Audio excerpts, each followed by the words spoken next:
Hi, my name is Scott Bowman. I designed and built these three decks and connecting stairs in 1991. I was able to build these myself by using pulleys, levers, and clamps. These are views from the adjacent parking lot. The view through a utility corridor and onto the project site.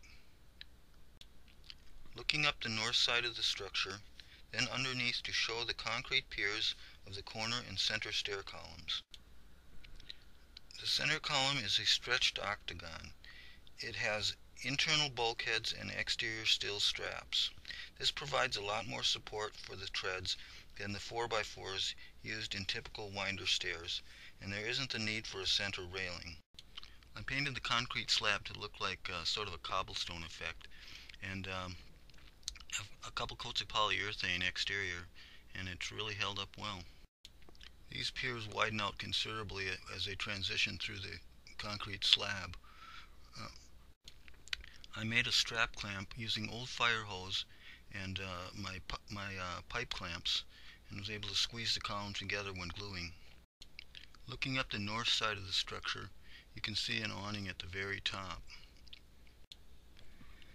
I use a 2x4 riser so the stair can dry out. It makes them easier to clean, provides a toe space, is stronger and cheaper, and doesn't rot like full enclosed 1x risers. I use galvanized pipe to make the handrails. They are smooth and grippable. With the new copper-based pressure-treated lumber, one has to make sure that all ferrous metals don't come in contact with it, or corrosion will result. The old stuff was much better. Spiraling around the center column are vertical handholds topped with old doorknobs which were fiberglassed on. Showing fiberglassing used to waterproof places pipes pass through. It works and looks better than caulking. The view ascending the stairs.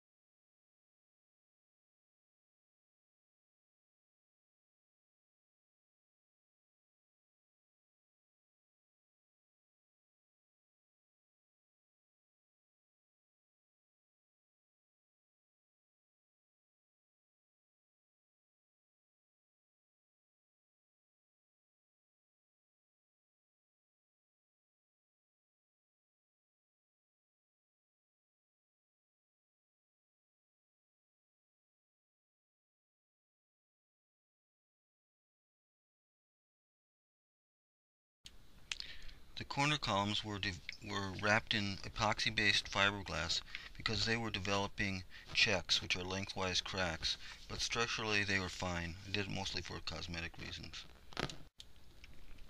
The site-built lumber I-beams were not just for strength, but to give the structure a more architectural look. This is coming up to the first floor deck, and then the second floor deck, and the person living there had a gas grill, so I made refurbished some furniture and put a aluminum top on it so that it couldn't get harmed by the heat. That'll show up here in a second. Yeah, right there in this coming shot. There it is. And now up to the third floor deck, where she had grandchildren, and so we decided that it needed a gate. So, and there's some details showing that, the gate right there, and railings, etc.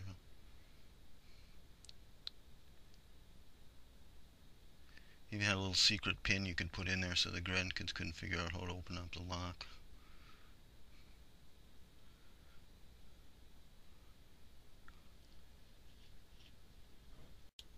The following are detailed shots of an awning I made.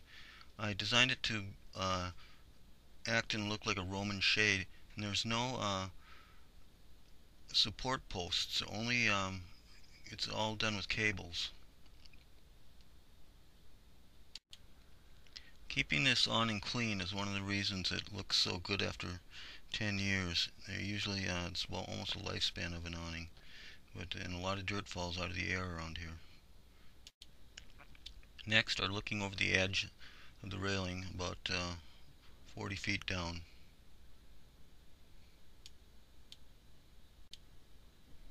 Looking down, you can see the flower pot boxes I made from copper tubing. Nothing off the shelf would have been as suitable. Starting at the top and descending, notice the top cap of the octagon column. Note the doorknob topped handholds on the way down.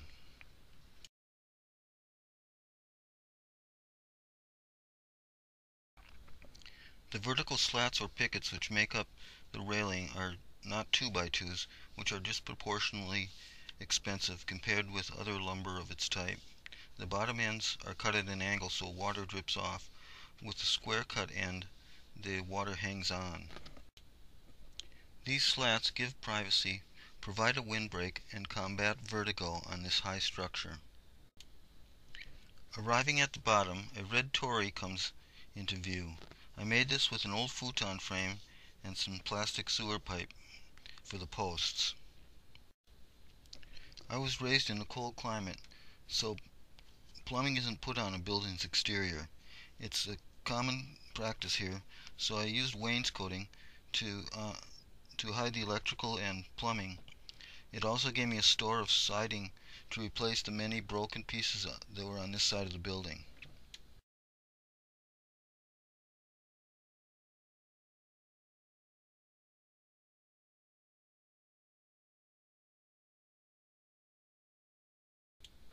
Next are the copper tubing flower pot boxes, showing them unfilled and filled, and looking up at them from ground level.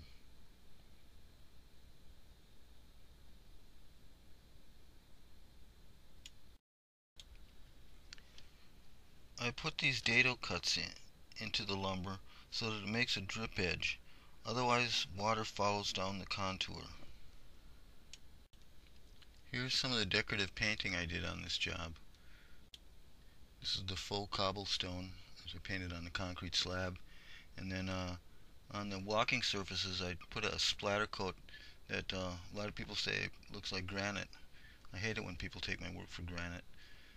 But this is all pressure treated lumber. It was filled in with Bondo, sanded down, a couple coats of primer and several finish coats, and then all topped off with polyurethane.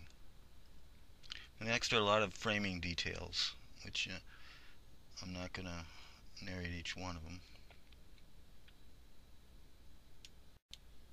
I design and build things to last. I've torn down a lot of rotted structures, so I know what works and what doesn't in methods and materials. I enjoyed this design and build and would like to do another. Interior or exterior, I like going from digging for foundations to hanging the pictures on the wall. If you're interested, give me a call.